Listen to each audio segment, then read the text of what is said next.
Hi, everybody, and welcome back to Conversations about CVI with me, Professor John Ravenscroft. And today I'm really pleased to be speaking to Dr. Rachel Benning. Hi, Rachel, how are you doing? Hi, John. It's good to talk to you. Thank you for inviting me on. Oh, it's fantastic. Well, here, just outside Edinburgh, where people know I am, it's a beautiful, fantastic, just a gorgeous day. Where is it with you? So I'm in sunny Leeds, and yeah, similarly a beautiful, balmy day, bit of gentle breeze, moving the trees outside. Yeah, a proper summer's day. Excellent. Good, good, good. That's what we like. Beautiful, beautiful weather. All right, good. So thank you for coming on. It's really good. And I know you, you know me, but perhaps other people don't. So who are you, Rachel? So I'm a paediatric ophthalmologist, and I work in Bradford, but live in Leeds. I'm a Yorkshire girl through and through. I've been a consultant there for about just over 10 years, but been interested in paediatric ophthalmology. That's why I went into medicine to do what I'm doing now. All right, excellent. Another pediatric ophthalmologist, superb, brilliant. And what really got you interested in working with children with CVI? Well, I won't say how many years ago, but I did some work experience with Gordon Dutton, who you've had on previous podcasts. Yeah, I know him. He really whetted my appetite for this world of paediatric vision. Having gone through various parts of training and looked at other bits of ophthalmology, I just kept coming back to this original idea of how can you help people learn to see, which is a fundamental part of education, independence, becoming a human being. Bradford's a really very special place to work. We've got very high levels of special needs, adult learning disability, and what I discovered as I started is that huge numbers of these children were getting very little eye care. The parents weren't able to bring them to the hospital appointments, or they weren't able to access the resources that we were putting out there. And there's huge need. We found in our special schools dozens of children who had never accessed any eye care, and thought, well, I need to change my approach. I need to, instead of sitting in the hospital waiting for people to come to me, I need to learn how can I get out to people who perhaps aren't aware that vision is a problem, aren't aware that children with special needs have more difficulty learning to see than another child. And so lots of work through what Vision 2020 UK, which became Vision UK, and then with the charity See Ability, which I'm now a trustee, and then ultimately culminating in the last year with the NHS England Special School Eye Care Programme, which hopefully was supposed to start this April, but it will start. So we put into every special school in England provision for eye care for children with special needs. Excellent. I'm just looking at the Scottish government as you say that. But anyway, let's not get into politics. Good. Yeah, I mean, the whole issue, and I talked to Kathy Williams about that actually as well, and her project there as well. So absolutely, special schools, eye care provision, just really important. All right, good. So obviously, like I said, I know you and you know me, and you've got a particular speciality that I want you to help me with, if you don't mind, Rachel, which is why I invited you on. Look, I had a conversation with Gordon, and we started to get into a little bit about the relationship between CVI and autism there. But I think for me to really sort of start to pin it down, and really for me to understand that relationship, it's always good to understand the other position, I think. If I can understand the other position, I can understand where I come from first, right? So I think that's important for me as a researcher, as an academic, as you know. So what I really want to be clear about, I think, is trying to understand vision in children with autism or have autistic traits. So I'm hoping you can help me with that. Well, I'd be delighted to. So I think where all this information came from is when we did start to go into special schools in Bradford, the one school in particular which is specialised for autistic children, and we realised we'd never seen any of those children at all, ever. They weren't referred into our clinics, they weren't in the Child Development Centre, and we were finding a whole new different type of visual behaviours than we'd seen with classic CVI, cerebral visual impairment. Lots of overlap, but realised I needed a new strategy. I needed different ways of monitoring, assessing, observing. And so from observing hundreds of children, it began to distill down into various, I was asking myself new questions. And what I realised I was asking myself is, it's not what do these children see in terms of an acuity or using the Cardiff acuity test or K pictures. It was, how does this child use their vision? Because what you're hearing from parents and teachers is that sometimes this child's got amazing vision, is they can see the tiny little blue Lego brick over there, but when they go and get it, they literally walk through other children. They trip over huge soft play blocks in front of them, and this sort of bizarre, but they must see, but they don't see. I suppose the other thing to say about autism is it's an autistic spectrum disorder, and everything I'm going to talk about now is exactly that. Is I'm presenting a spectrum, and there's no one way that a child with autism uses their vision. And in fact, even from day to day, hour to hour, the way a child with autism uses their vision will flick between what seem completely contradictory methods of using vision and vision behaviours. So if you pop those little slides up, John, that I happen to have handily prepared. Yeah. I think one of my starting points was with what something Gordon taught me years and years ago, is we don't see with our eyes, we see with our brain. Mm-hmm. And if we really hold that in our minds when we look at the way a child with autism uses their vision. I talk a lot about functional vision. So how does the child use their vision in the real world? So that blue blob, first of all, you need to be aware of the object. And children with autism, that tends not to be, the problem is that they're aware of their visual world around them. You've then got to be able to identify what that object is. So match it to some picture you've seen before, to interpret what is that? Is that something I want to eat? Is it something I want to touch? Is it something I want to avoid? You then got to process that and decide, what am I going to do with it? Have I got enough brain space at the moment to decide what to do with it, to in the sort of internal battle between what I'm seeing and hearing and feeling and touching and smelling? Can I do something with that information? And then can I respond, again, in this world where there's so many competing things going on in my brain? And that's really how we, from an outside, decide whether someone can see, is how do they respond to a visual target we show them. But in order to get there, there's all these other processes going on in the first place. So it's how the child sees, not what they see. Let's pop on to the next slide. And there's these sort of 4 areas of visual behaviours, I'm going to call them, that we detected. There is a big overlap. There's a condition called sensory processing disorder, which I became aware of in Bradford about 3 years ago, which is very similar to autistic spectrum disorder, but without some of the social communication elements. Okay. I realised that might just be a Yorkshire thing, or it might be a universal thing. But a lot of what I'm talking about fits into that group of children as well. I sometimes use the term of visual processing disorder if I feel that the term cerebral visual impairment will be upsetting. Visual impairment feels like a really strong thing to be saying. But if you can say, oh, this child has difficulty processing the world around them, sometimes that's a gateway into opening the conversation.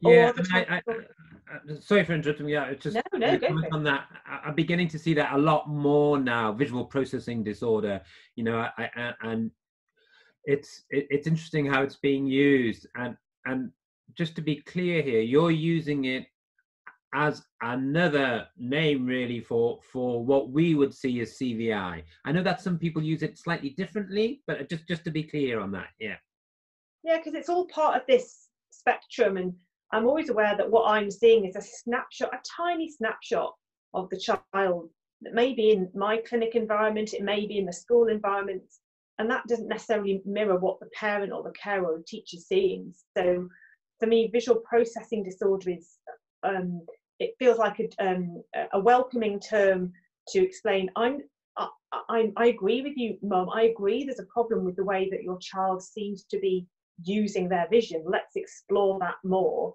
and then we put labels on it. And I know labels really matter.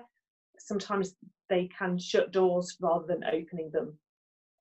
So these 4 groups of visual behaviours that we picked up, and you'll hear a lot of Gordon's influence over this. So the 2 ones that would seem most easy to think about are central processors, so children who find it easy to use the central bit of their vision but find it difficult to use the edge. But then there's other children who find it really difficult to use the central part of their vision but much easier to use the edge. Mm-hmm. There's what are called position processors. I'm still not happy with that as a term. I'd love to hear what you feel about it. These are children who don't really know where they are in the world, and I've got a couple of pictures of them, but they can't map the world around them, and that makes it a confusing place. Yeah. And then the single channel processors, which is where the clearest link is with CVI classic, and actually what many parents, teachers with autism will tell you, they can't seem to do. They seem overwhelmed with lots of senses all at the same time. So shall we trot through each of these? So Steve, I think the first one should be central processors. There's loads of information, as you'll know, John, in the neuroscientific literature all about adults, males traditionally with Asperger's, and that's who all the vision studies have been done on in autism, and that's not the population that I see in clinic. And I think that's why there's a lot of confusion around vision in autism, because there's a lot of contradiction in that literature. And I think that's because they've tested a whole bunch of people, but if some of them are central processors and some are peripheral processors, they'll get completely different results. Different results, yeah, absolutely. Yeah. So central processors, this little graphic at the top with the sort of broken up letters, that's what an adult with Asperger's, so when they see a letter, they even focus in on the tiniest aspects of the letter and the print and the crack within the text and the way it's presented on the screen. And so they find it really, it's almost super zoom vision they have, which makes it really difficult to see it in the context of the rest of the page. But then there's other people who describe it more like that image on the right, where it's as if the entire page of text is whumped into their brain all in one go. Somebody described it a bit like hearing an entire orchestral symphony as one bang. And so that's quite overwhelming if you find that detail of your vision is so overwhelming that you almost can't cope with it, and you have to block everything else out if you're ever to use bits of your vision. And that may be why children get so fascinated and drawn into a single colour or a single aspect. I talk about obsessions and aversions with the children, the parents in clinics. It's something your child's obsessed with. Wheels is a classic one, isn't it? Because they're spinning. But they just really can't stop looking at those vertical blinds, or they get, pulled in. Gosh, I'm just for those who are watching this and not using it as a podcast. There's this group of text, and I'm desperately trying to read it. I got the first sentence, and I'm just about on the second. It's really hard, isn't it? That visual information, that overload is just huge. And great examples. Good.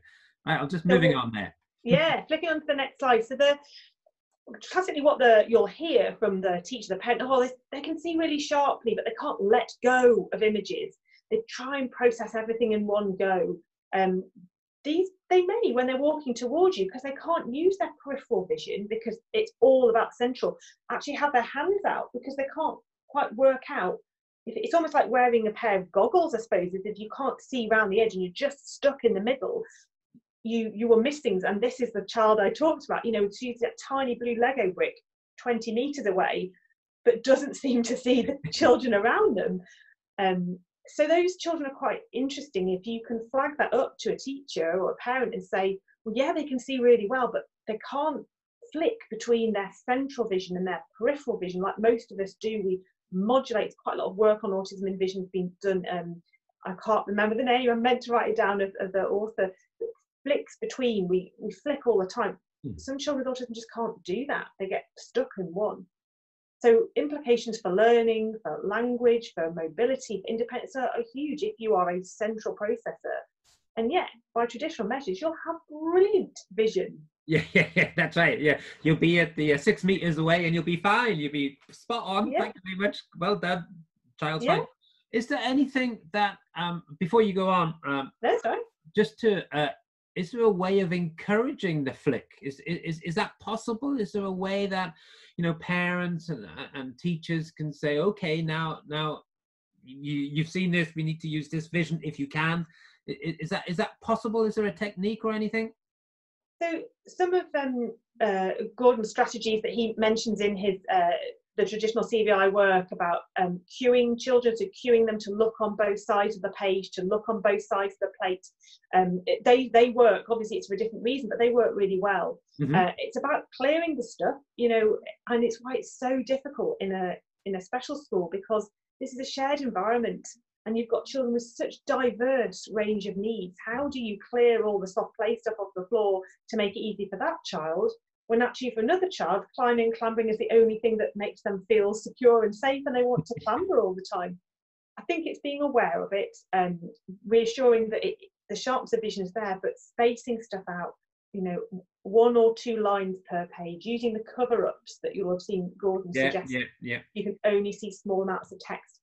And this what feels a total contradiction to say to the parents, you're saying they can see perfectly. In fact, their sharpness of vision is better than mine, but you've got to make the text really big.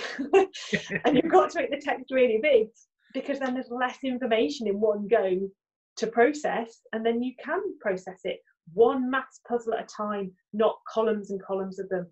The Charlie and Lola books that are beautiful and amazing, with texted pages and writing that changes, and it's wonderful and inviting, but almost impossible to interpret. Yeah. Overwhelms. So we have a look at number 2, which I think should be peripheral processors. If I can work it out. Yes, that's it. There we go. Yeah. So peripheral processors. So everything I'm about to tell you totally contradicts what I've just said. So, and this is why you feel like with a parent in clinic, you need an hour to teach them. Yeah. So peripheral processors, for whatever reason, either can't use their central vision because it's not well developed enough. This is where it links with traditional CVI, is those neural pathways just haven't developed. Mm-hmm. Or what I see more often is that it's too overwhelming, and so the child switches it off. They just switch off their central vision and just use the peripheral vision. Right. So let's go on to the slide, and if you go back to your ophthalmic, neuroscience that we all learned, way back when, the central bits of a vision and the peripheral bits of a vision work in really different ways. And I talk of it in terms of televisions. I think there should be a slide with a picture of television. Not come up on mine, but it might be. There we go. So your central vision is like your 3D HD TV. It's colour and it's in amazing detail. You see every blade of grass on that football pitch. Oh, we've missed live football. Yeah. Every blade of grass on that football pitch, every wrinkle on my skin will be visible to those of people having to watch it. And that's great. But that's not what we need for everything. What we need is some peripheral vision. And that's like your old black and white, analog, fuzzy screened TV. Because it doesn't need to be in fine detail, but that's the bit of your vision that helps you not walk into a door as you're going through it. It helps you spot that saber-toothed tiger that's about to come and kill you as it's coming over the hill. And I say we flick between these two most of the time, so you can really honed in on a task and not see someone appear beside you. But similarly, if you're walking down a road and someone turns the corner, and Gordon taught me this, and you jump, but you don't remember seeing that person, but you must have done because your body's responded. That's your peripheral vision. So if you're only using your peripheral vision because the central vision is just too complicated, then that's quite soothing, as you can see enough, but it's low sensitivity, it's not lots of detail. And these are the kids, if you turn onto the next slide, who walk up to you sideways. Is that they hold an object up, and we've got a picture of a little boy who's turned his head totally to the side, who's jangling something in the periphery of his vision. These are the children who will turn their heads. I've got a great picture that I can't share because I don't have parent permission. A little boy who, as he goes down the vision chart, tilts his chin up and up and up. And he's creating this tiny letterbox for him to look through. So he can use his central vision to do the vision test, but then he turns it straight off again and he's back using his peripheral vision. Right. Easier for him.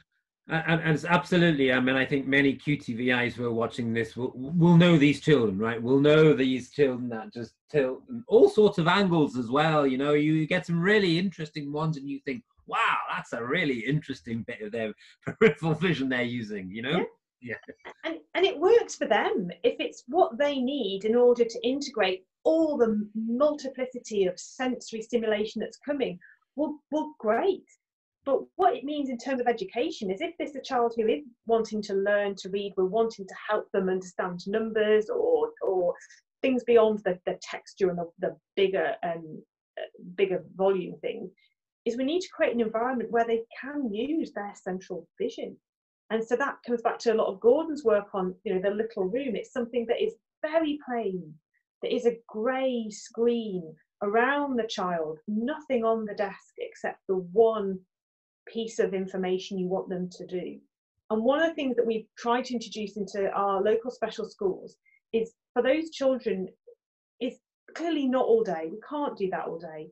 But if they can for 10 minutes, a couple of times a day, be taken into a quieter room with much less information, where they can be put in a almost like a little isolation booth, but in a wholesome, nutritious way, an isolation booth, so they can just use their central vision without feeling so overwhelmed, then you can make amazing progress. So again, these children probably do have normal visual acuity if they can just switch everything off for long enough to be able to do it. But they're so overwhelmed with everything else, they have to switch their central vision off.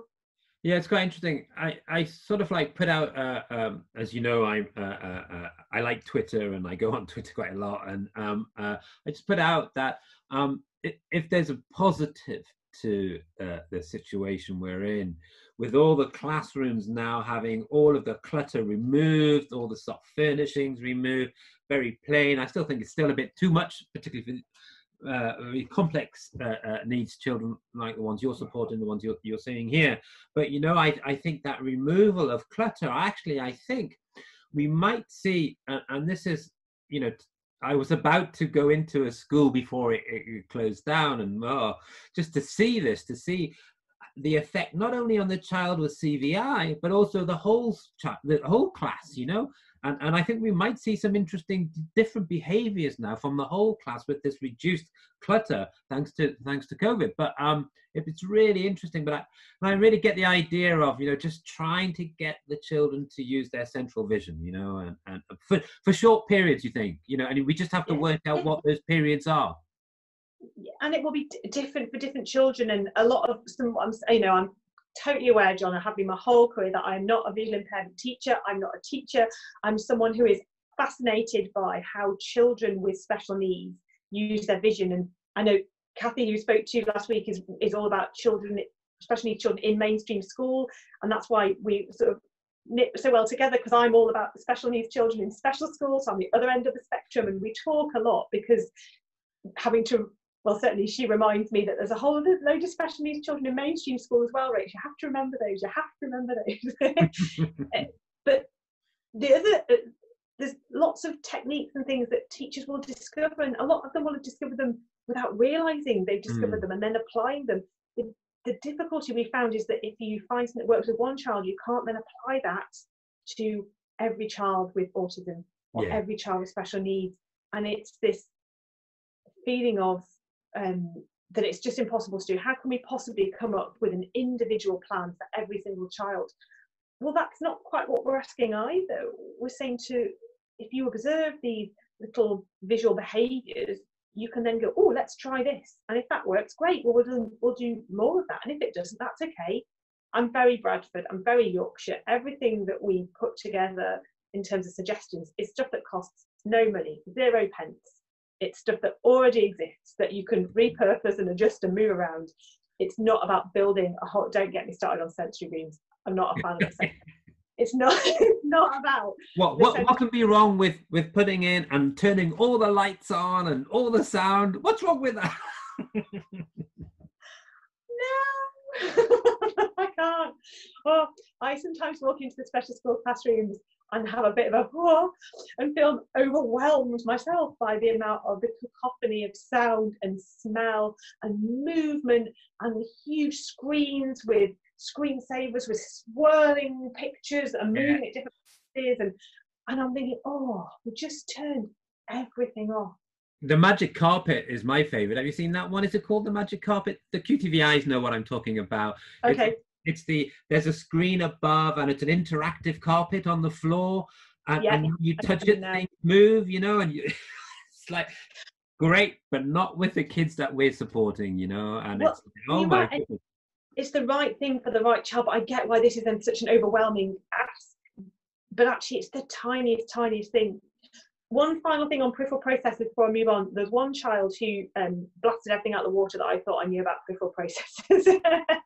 And this is a child who couldn't turn his periphery off. Right. So we said it's quite easy for children to learn how to turn the central vision off, just to use the edges. This child was trying to do a visual task, and it was a very motivating visual task for him, because if he matched correctly the word with the picture, then he got a crisp. He loved crisps. So yes, and it was lunchtime. They weren't just feeding him crisps. And so for him to ask for which bit of his meal he wanted next, and he was on his own, and they put him in a corridor away from all the other children, so that, you know, thinking, oh, how can we make it easy for him?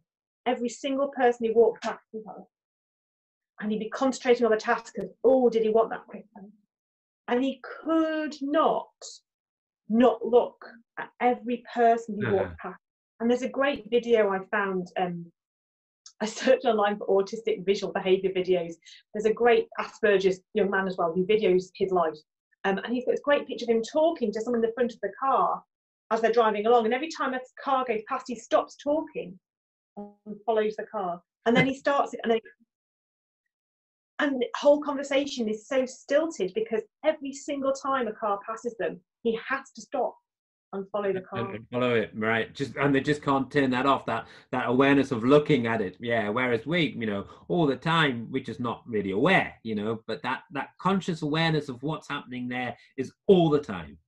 Yeah, and that must be overwhelming as well. Yeah. And so oh, totally. So that's peripheral processes. So I think we maybe on to position processes. So. Yeah, I'm delighted to hear from people what they would like to call this, because I don't think position processes is right. Yeah, I was thinking spatial, geospatial, you know, that kind, but then that could be confusing. Yeah, you know, something like that. It is. It's the world around me processes. So these children, well, click on to the next slide. But the children who can't work out where they are, the classic thing is, oh, they just bump into people all the time. Oh, they've no idea about personal space. They're on top of people all the time. If they're lining up at school, they're too close to the person in front of them. Hopefully in these 2-meter blob worlds, this will be fabulous, because one of the solutions to this is putting spots on the classroom floor for the first 5 people in the queue that are appropriately spaced, and then the child learns how to be. So again, normal sharpness of vision, they probably can flick between central and peripheral, probably okay. Can't work where they are in the world.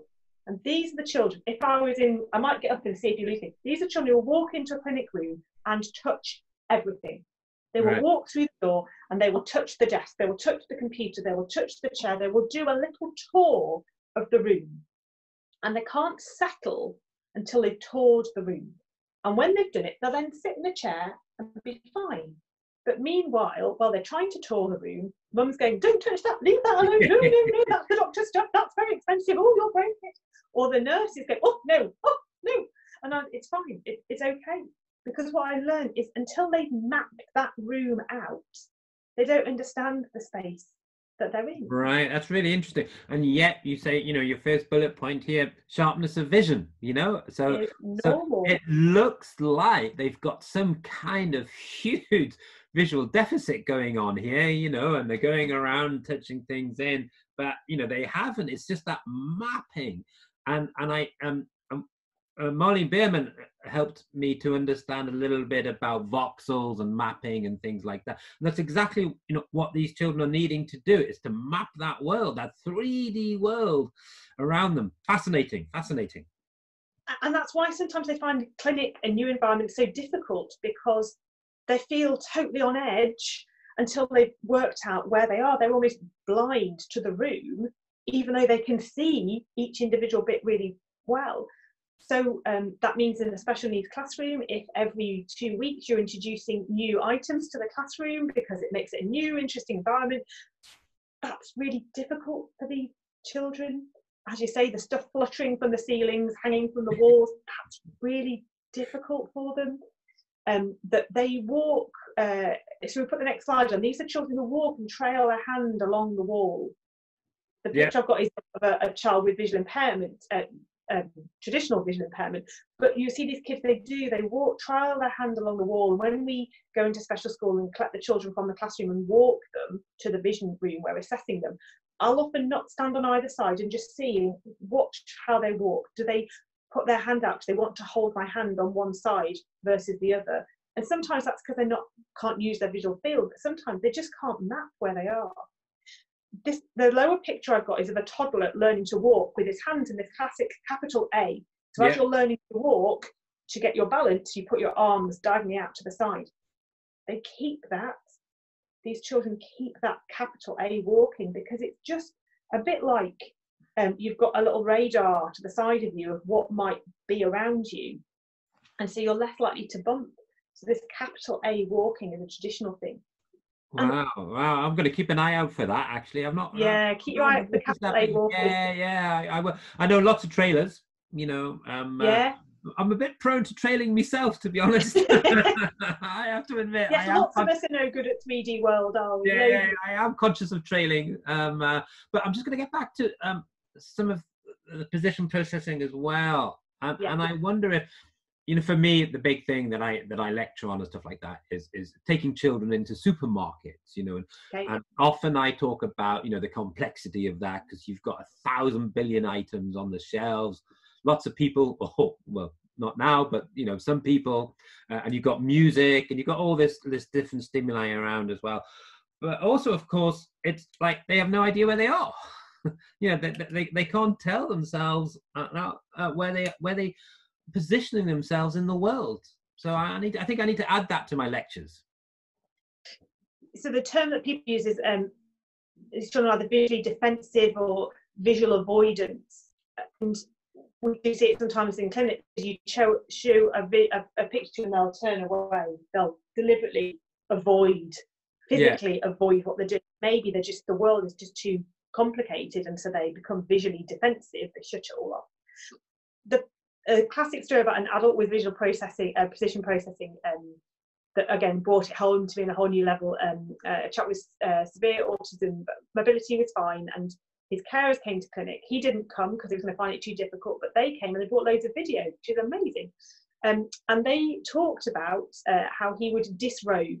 So in the adult social care world, this means someone who just takes all their clothes off. So he would repeatedly disrobe. And I said, okay, well, talk to me about what's happening. Well, he does it when he's outside. Okay, so talk to me about what, you know, a typical situation.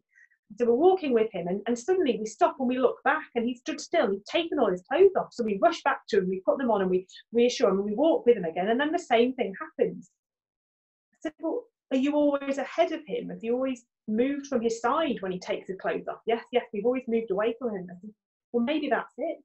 Maybe he needs your proximity, not necessarily holding his hands, but he needs you close by to him in the outside world in order to feel secure. And what he's learned is the way of getting your attention is to take all his clothes off. And it works. And it works brilliantly. It comes back, we've talked before about challenging behaviour.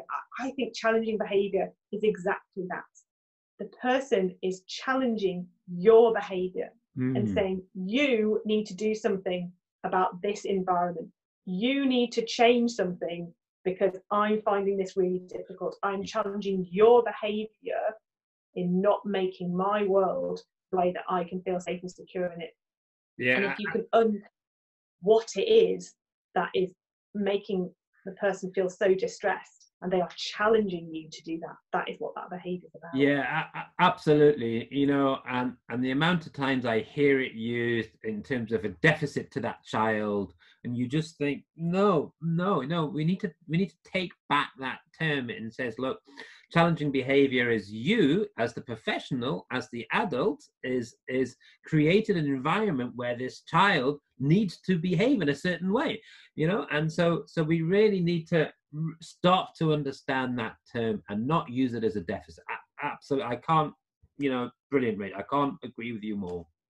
It's so what I talk about with the teachers and when we do work with social care organisations is it's not about us fixing the eye. It's about us changing the environment that the person is in so they can access it visually. We don't need to fix the eye. There's nothing wrong with the eye. What's wrong is the environment. But it's this, as we've discussed, so complex because it's so different for different people. Yeah. Can I talk a little bit about saccades? Tiny weeny bit. So saccades are fast eye movements that we use when we look from one thing to another. So I'm looking at my webcam, and now I'm looking at the piano, and now I'm looking down the keyboard. So fast eye movements that everyone has. There's then microsaccades, which are the tiny little eye movements that we use when we read along a page. So if an auto cue is set up badly on the news, you'll be able to see the newsreader's eyes moving, flicking between the words. We know that people with autism have poor saccades, is that they undershoot mainly. They can't accurately move from big object to big object, and particularly with reading, they can't efficiently move along the page to read the words. Most of us move 3 words at a time. It just can't do it. And so when you're reading, it's really inefficient because you'll move, not quite move far enough, overshoot, go back, make a correction. Yeah. It's just hugely inefficient, and so therefore tiring. And so it takes longer, tiring, just and you lose the flow of what the story is about because the words that you have read don't make sense, because you might repeat some of them, you might miss some of them out. And so again, back to your acuity, your sharpness of vision is normal, but you need the text to be really big because then you've got one word at a time to look at. You're going to look at that. I'm looking at the image with the standstill and the wee man and the arrow going. Well, not the line going through it. What's the standstill there? So, if your world, you've mapped it out and you know where everything is, and then the person teaching you is moving around the room, is doing that great thing that you're supposed to do in a TED talk and be active and all the things that I'm not being because I'm sitting in a chair. That's really difficult for someone to track and to follow. And so just reducing the amount of movement makes it easier for position processors to know what's going on in their world. Another great anecdote is a little boy who, again in special school, normal acuity, but just spent the entire 20 minutes we were there just walking around the room. And he had this little routine, classically autistic routine of walking around and touching things in a certain order. And while we were in there, they were laying down in the classroom some artificial turf carpet. And he was doing his tour of the edge of the room, and this was going on in the middle. And he was aware something was going on, but he couldn't quite access it. And we were in the room, we were new, and so he touched us as he walked past us to see if we were still in the place that we were before. And then when the turf had finished being laid down, he walked to it, and then he just walked around the edge of it 20 times. He just walked round the edge of this turf as if to go, okay, I'm working out where this is, I'm working out how big it is, I'm nailing this into my brain, this new thing that's appeared in the classroom, I'm just building it into my map. And then he went back to his tour of the classroom. But you felt like he's doing that because it's the only way he can make sense of his world, where there are people moving all the time. To him, it's reassuring to find these things that definitely didn't move. And they talked about when he comes into school, they put some textured blobs on the wall, like that Lego strip stuff. Yeah, so he could find his way from one classroom to another without needing a guide, because he could follow the textured strip, because that was his way of knowing I'm in the right place when the world moved. And they were worrying about moving him to a new classroom the next year because his whole world is mapped in this very It's mapped in way. that way, and then it's going to be a different world. Absolutely. And I'm conscious when I lecture. I must admit, I move too much. I'm a bit like Gordon. Gordon moves as well, and you know, we just keep walking backwards and forwards. And someone did say, I can't concentrate on what you're saying because I'm wondering where you're going. You know? But if you're teaching, but if you're you know, supporting this child with complex needs here, you know, it's that we're all, you know, the teachers are always moving, and I always in my lectures try and get my teachers to like video themselves, you know, and just watch how much multi-sensory environments you're doing, talking, moving your hands, and then moving around the world, and you'll be mortified. I mean, I'm pretty good at this stuff, and when I video myself, I'm surprised, you know. It's like, oh my God, just look how much I'm moving, and I'm meant to be good at this, you know. So yeah, so absolutely, completely get that. So shall we look at the last one? Yes, please. Let me just I don't know if you can see, but I moved the video of our heads so people can see the slides. I see. Okay. So yes, I've one slide on position processes, just a few little hints and tips, because it's the one I think is most difficult to intuitively work out what happens. So you just need time to find objects. This wait for 8 is, if we give one tip to people about children with autism and their visual behaviours, it's wait for 8.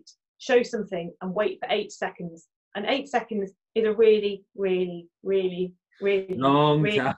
really, really, really, really, really, really long time. But that gives the child the opportunity to work out where it is in the world. That they can choose whether to use their central or their peripheral vision. They can turn down their audio, all their other sensory urges to tune in to that thing that they want to look at. But position processors might find it harder to analyse and understand faces. They might hesitate at doorways, they drag their feet, they can't follow your eye gaze. So if you're going, oh, look over there, that doesn't mean anything to them. So those are a few little things about position processing.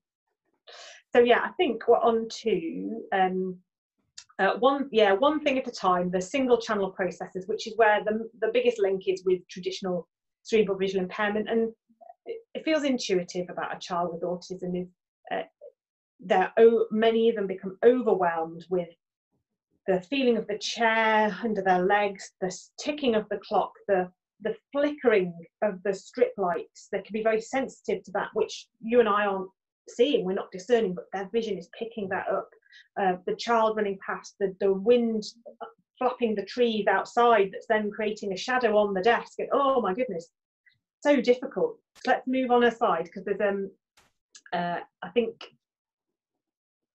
yes, it's integration. So it's synchronization and connecting information, the buzzword that keeps coming out of these neuroscience papers. Mm-hmm. Synchronizing and connecting information, bringing it all in, deciding what we're going to turn up, like a mixing desk, what we're going to pay attention to, what we're going to turn down, what we're going to have on the back burner. Finding it really, really difficult to do that. So let's flick on to the next slide. And this is a screenshot of my PC. This is a very old PC, but this is the day I went, oh, I get this now. I get it. So I'd be having my PC up and I'd have iTunes downloading something and iPlayer, you know, playing something in the background, and I'd have 4 presentations open and I'd be downloading some pictures, and this little thing would pop up that said high CPU usage. So your central processing unit of the computer is going, too many tabs. And normally what your computer does is flick between each of these activities, but does it so seamlessly that you don't see it happening. But at some stage, the computer's gone, no, too many, and it freezes and says, I can only do this one thing at once. Right. That's a good way of describing that, isn't it? Yeah. It's just that is it. Is that it runs out? Much. Yeah. And what happens? This is your classic, meltdown. I think is the term that's often used in Bradford. Different people feel differently about different phrases, but the child who just stops and screams and bangs or bites, or just has this meltdown, and that's them pressing that reset button again. It's back to the challenging behavior. They're saying just too much, got to press my reset button. So we need to find ways of allowing children to press their reset button before they get to the freeze stage. How can they release their sensory energy, satisfy their sensory urges? And so there are some children who we see in school who are biters and rockers, and I say when they're doing that, they're not seeing. They're not seeing. They're not seeing. They're attending to a sensory urge. If you want them to see, we need to find a way of breaking them out of that they find interesting. Sometimes that's ringing a bell or flashing a bright light, and you flash it and they stop and they still and they look at the object and then they go back to it. So if you're watching a child who is doing other things, they're spinning, they're turning, they're doing something else, they're not using their vision. So there's no point us showing them text cards, or we need to find a way of extending those little windows of visual attention and then let them go back to what they find comfortable. I'm not saying we have to stop the rocking but being aware of when the child is actually using their vision. Otherwise, what we're doing is adding to the sensory overload by dancing around with a load of flashy cards going, oh, look at this, and this is what this word means, and this looks like this. It's just making it worse, not better. Yeah. And that's a really important point, I think, is, we've got that gap in when that vision is on, if you want, and we just need to make that gap a little bit wider and wider. More learning will happen. That's it. But and then obviously the behaviors that the child are comfortable with, that's good. But if we need to be aware, and I think, and it's not anyone's fault, it's not at all. We just all need to be aware. It's not the QTVI's responsibility. It's all of our responsibilities to be aware when that child is using their vision. And that's a really key point. And try and get parents to be aware, and everyone involved in the child. When does the child use their vision? And then we can start to look at that. Yeah, exactly. So it comes back, if we can it's like being a detective. If you can unpick the puzzle of when the child uses their vision, you can by watching, observing, you go, oh, there, right, what was it about that situation? What was it that either made them think that vision is interesting enough to switch on, or that they were able to turn down, or what was it? Because if we can replicate that, not all the time, but periods where we can replicate that, then we're going to extend, and the visual stamina will improve, because visual stamina in lots of children with autism and the most severe end is very low, because they're not using it, because they switch off, because it is so complicated. Vision is the most complicated sense, and it's just turned off because it's too complicated to use. So let's flick on to the next one. I'll just move my little box of video. There we go. Okay, good. So this is just a little thing that popped into my brain, and when a child, it's always, you learn from the children. I've learned everything in the last 10 years from children. Is that the top strip shows the traditional K pictures book that we use to assess vision in children. It's a fish and a cup and a boot and a duck or a banana and an apple. And underneath, I've got pictures of a fish, a cup, a boot, a duck, and an apple, and they do not look the same. And so, again, a thing that frequently comes around in autistic spectrum disorder children is this relatability, this being able to draw a parallel between something that's got 4 legs and is furry and has a tail as being a dog, looks totally different to that thing that's got 4 legs and tail and we call a dog. We're using relatable objects. Clothing's a really typical one. Is a t-shirt laid out on the floor flat looks very different to a t-shirt folded in 4, looks very different to a t-shirt screwed up in a mess. And so often children can't find things because they're not presented in the way that they've got the picture in their head. And again, underneath I've got a load of different letter A's in different fonts, again representing that what a teacher's handwriting, a parent's handwriting, a typed document, something on Netflix, something on YouTube, the font, what you and I recognise all as letter A's, are completely different. Yeah. And so I think, yes, the alphabet that we use makes it really, really difficult for children to learn, because these things don't look the same. They just don't look the same. Yeah, and it's interesting, isn't it? I mean, I don't know. It might be worth a wee little. I must get one of my master's students to look at books within special needs classrooms, are they all the same typeface? Are they all the same font? Well, I don't think that's the case, you know. And no wonder this is hard stuff. If it all looks like this, you know, you instead of learning one thing, which is A, you've got 1, 2, 3, 4, 5, 6. You have to learn 6 things, and then something else will happen, and that's the 7th thing. And these are all the same colour. Yeah, yeah, that's right. It's and again, I have a little sheet with 20 different letter A's printed out that I show to parents, and they go, just this is the problem. This is the problem. So again, that's why Kindles or ebooks are really helpful, because the child can choose the font, they can choose the spacing, they can choose the stuff, they can standardise to a certain extent some of the input. So let's click onto I think only a couple more left, I think. So these are a few hints and tips that I've gleaned from spending time with visual impairment teachers, teaching assistants in school. I think that is where we need to get, because they high turnover, but they are the people who are closest to the children. So if you're going to do a visual assessment in a child with autistic spectrum, you've got to think carefully about where the child's head and body position are. Not necessarily change it, but make a note of it. Is what have they done with their head and their body? How have they got themselves into a position where they feel they can use their vision best? And is that different to how they normally hold themselves? Allowing lots and lots of time. This isn't a one-stop shop. This is observing. So that's why it's such a total delight to go into special school, because we hide in the teacher's breakout room, which has got a little glass door and a little slit in it, and we just take it into, we look through and we go, okay, so the kid in the red t-shirt, what's his name? And the one in the blue trousers, okay. And we just watch for 20 minutes. We just watch how the different children interact with each other, what toys they're using, how they are settling themselves. Oh, it's just watching, lots of time.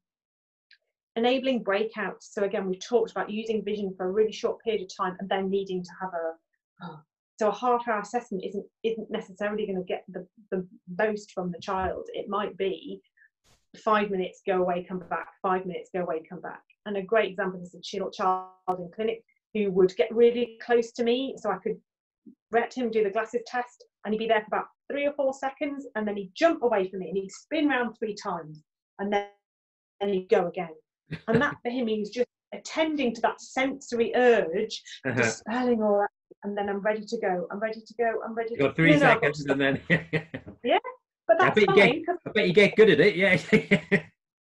And you do get good at it. Yeah, the child who wants to lie on the floor under a chair in the back corner, if that's where they feel safe, that's fine, because I can lie on the floor as well. I can, I don't have to examine people in the vertical plane. I can examine them when I am horizontal as well. That's fine. You get good at it.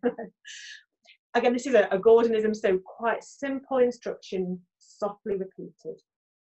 2 or 3 word phrases, gently, makes a huge difference. So when the parents are going, come on, you can do it, I'm going, no, silence, just nothing, just say nothing. Because every time you speak, parent, you're breaking that spell. I just need nothing. Consider room noise, the whirring of a computer, desktop, overhead lighting, all that stuff. And your own clothing.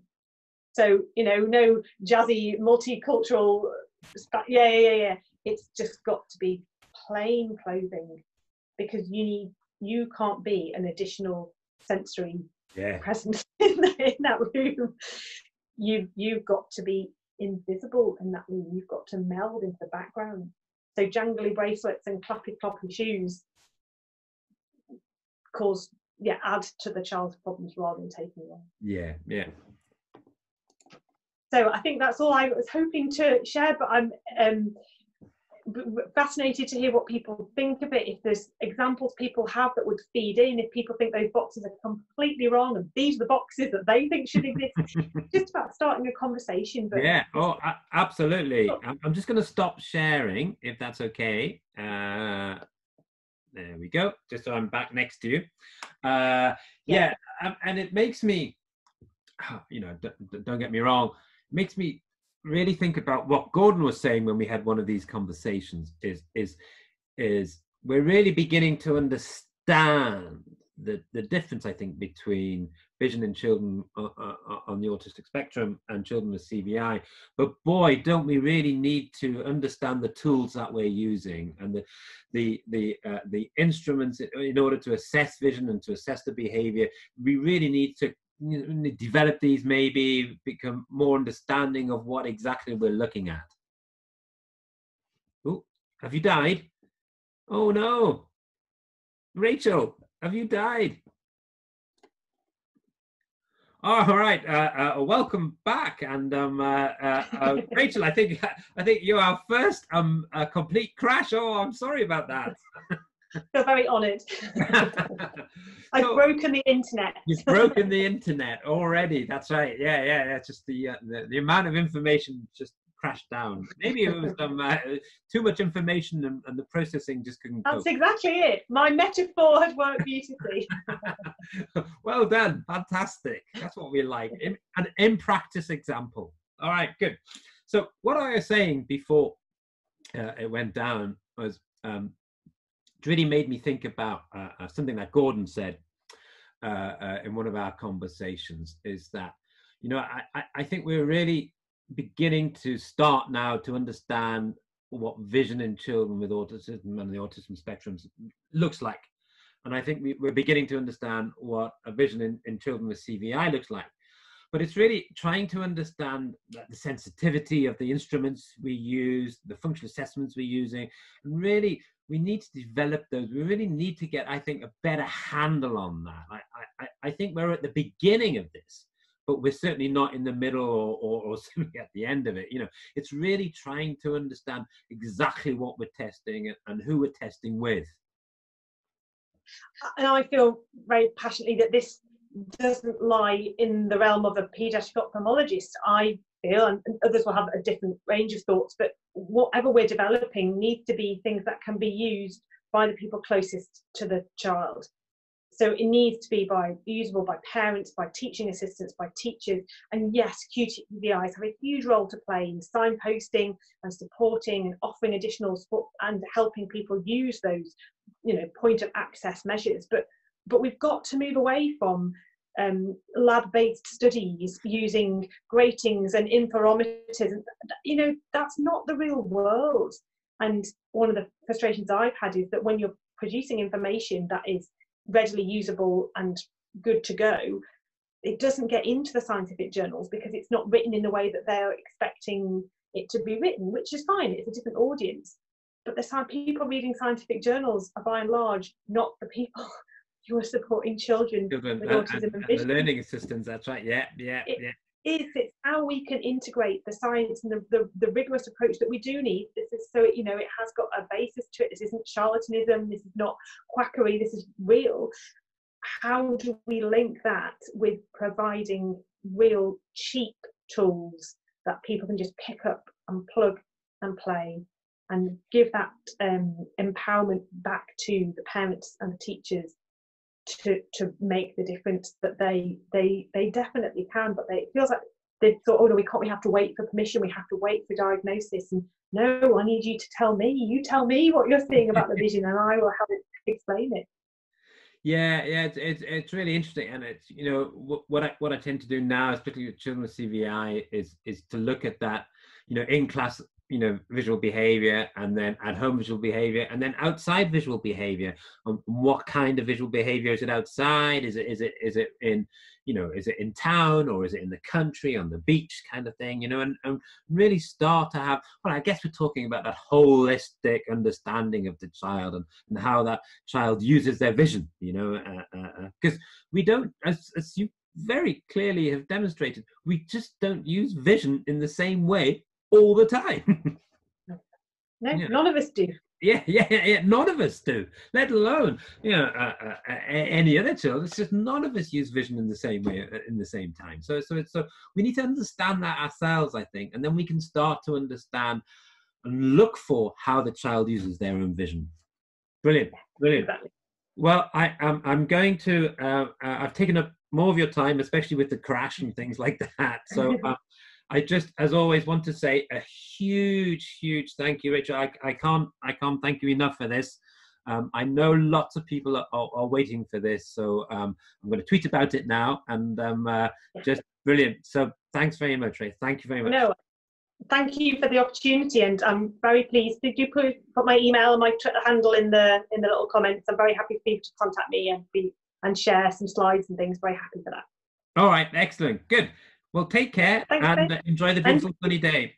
We'll see you soon. Bye then. Thank you. Bye.